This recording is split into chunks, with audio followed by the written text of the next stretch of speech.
So we just moved a couple months ago.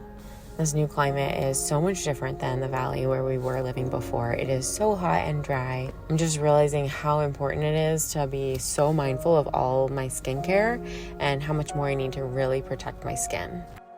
So we head out to the lake probably like 3 days a week at least. We spend so much time in the sun.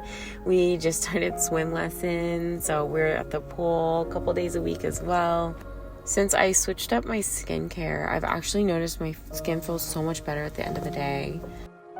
I have been so much more mindful recently about finding products that are more natural and don't have chemicals, anything that clogs your pores, and then sticking to products that have high levels of antioxidants and other ingredients that help work as a protectant for your skin.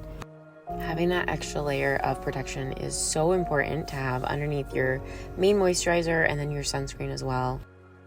Radiation from the sun can penetrate deep into your skin. It's going to cause a breakdown of collagen, which is where a lot of the signs of aging come from.